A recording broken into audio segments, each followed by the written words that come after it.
Olá, pessoal. Nessa videoaula a gente vai discutir, conceitos, definições, e funções e várias outras características da moeda, tá? E quando a gente fala de moeda, a gente muitas vezes, assim, de forma bem intuitiva e direta, lembra muito de trocas, de relações comerciais. Isso. Mas a moeda, no decorrer do tempo, da história, no mundo, ela criou, ela agregou, na verdade, várias outras funções, além de uma simples, intermediadora de trocas, Então, nessa videoaula, a gente vai discutir questões como conceitos, evolução, tipos de moeda, compreender como é que se dá a demanda e a oferta por moeda, tá? E como é operacionalizada, por exemplo, a política monetária do país. No caso, a gente vai citar exemplos do Brasil, tá? Que, no caso do Brasil, essa política é executada por meio do Banco Central. Então, dois conceitos, que eu gosto muito, assim, eu acho que englobam bem a definição de moeda, um do Carvalho, que ele fala assim, definem a moeda como sendo um objeto que responde a uma necessidade social decorrente da divisão do trabalho, né? É um conceito bem amplo aí sobre isso, sobre o que a gente vai ver que é moeda. Já o Menkeu, na obra dele, ele fala assim, o conjunto de ativos da economia que as pessoas usam para compor bens e serviços de outras pessoas. Também, mas ainda existem várias outras características da moeda que não estão nessas definições. Então, seguindo, a moeda, no decorrer do tempo, hoje, ela é um objeto de aceitação geral, que é o que alguns autores chamam, de curso forçado garantido por lei, usado para pagamento de dívidas, na aquisição de bens e serviços, mas ela evoluiu, no decorrer do tempo, por exemplo, antes a gente tinha, por exemplo, troca de mercadorias, uma por outra, que é o que a gente chama de escambo, teve a época da moeda metálica, por exemplo, baseado em metais preciosos, teve a época do ouro, por exemplo, também.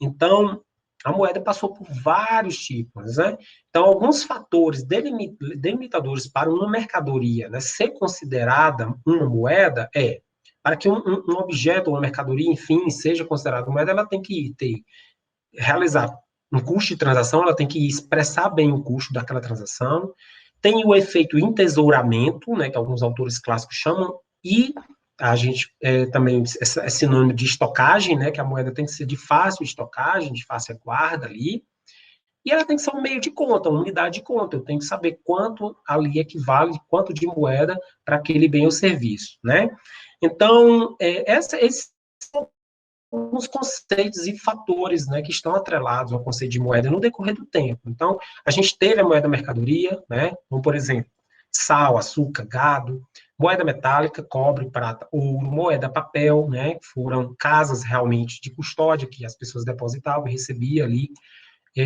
um papel, valendo, como se fosse ali uma garantia, papel moeda ou moeda fiduciária, que foi quando abandonou-se totalmente, o lastro da moeda, ela se basear, realmente ter um lastro em questões de metais preciosos, e, por último, a moeda escritural ou bancária, que foi a expansão dos meios de pagamento, com contas correntes ofertadas por meio principalmente dos bancos comerciais.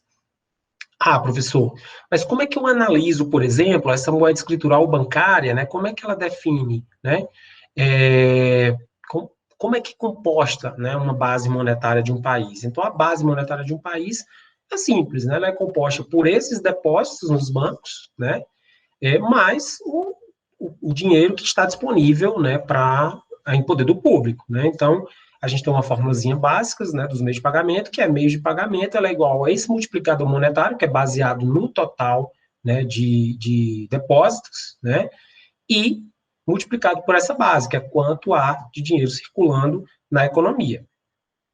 Professor, mas entre outras, hoje, quais são as principais funções da moeda, Então, meio de pagamento, ela serve para executar pagamento por meio de bens e serviços que você adquire no mercado, meios de trocas, também, bens de consumo, de produção, de capital, meio de conta, ela determina quanto equivale ali em termos de valor, e também como reserva de valor, Então, outras funções, que a moeda ganhou no decorrer do tempo, que a gente resume, a gente retém muitas vezes moeda por questões de especulação, né, por questões de precaução ou pelo motivo de transação, né?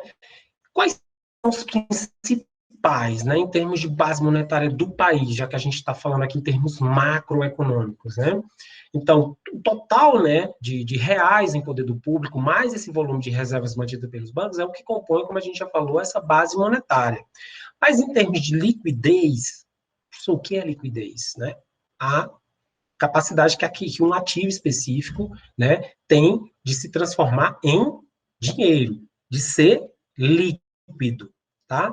Então, existem 4 grandes agregados monetários. E essa ordem se implica especificamente na liquidez, né?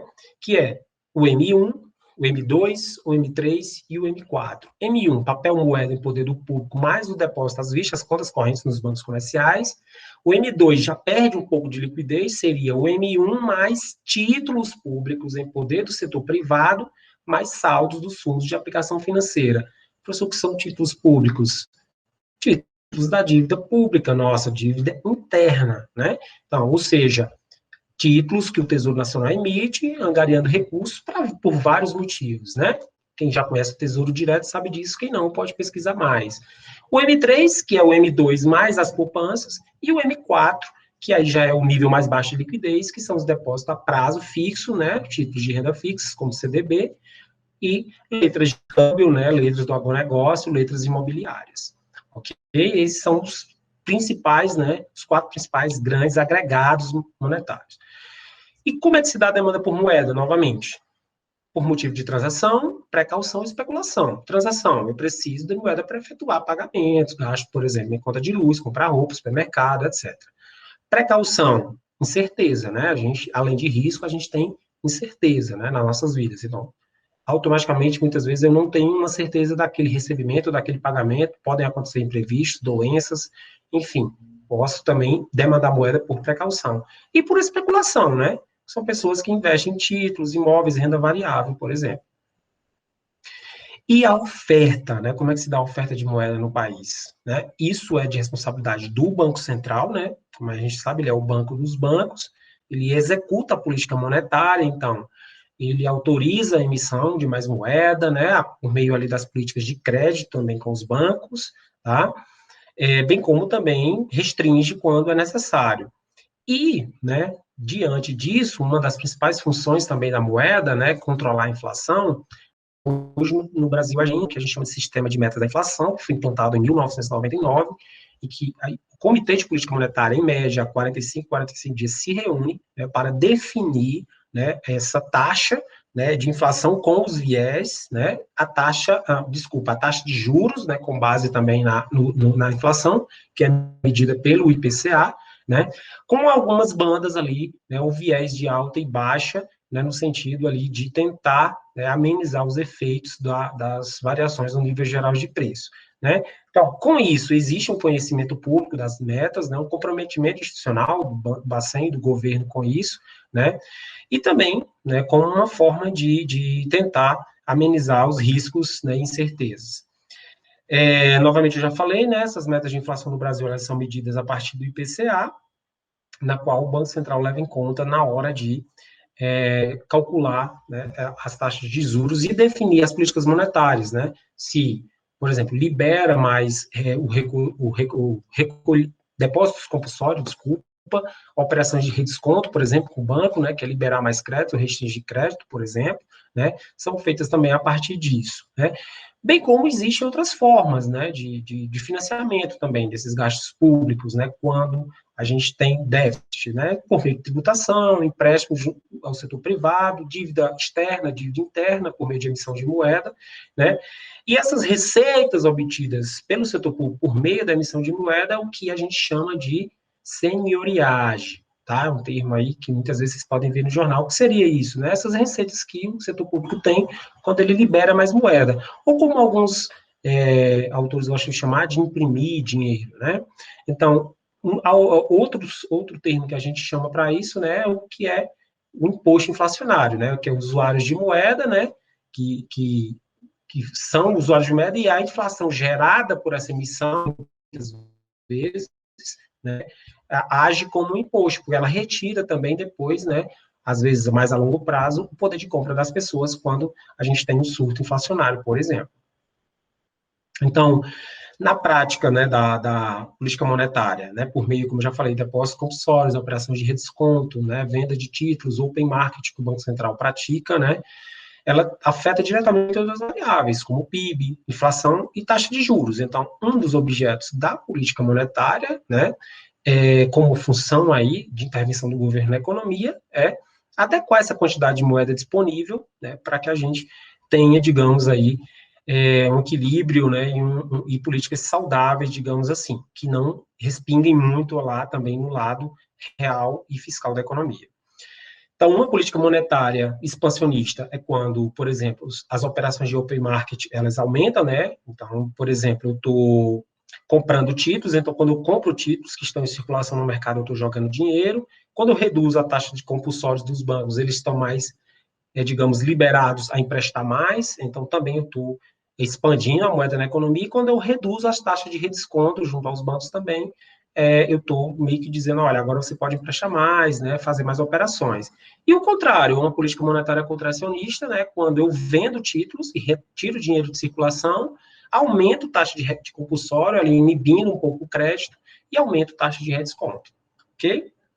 Então, novamente, né, essas são as principais, digamos, ações, né, que estão relacionadas à moeda, no sentido de influenciar o PIB, taxa de juros e o nível geral de preços, tá?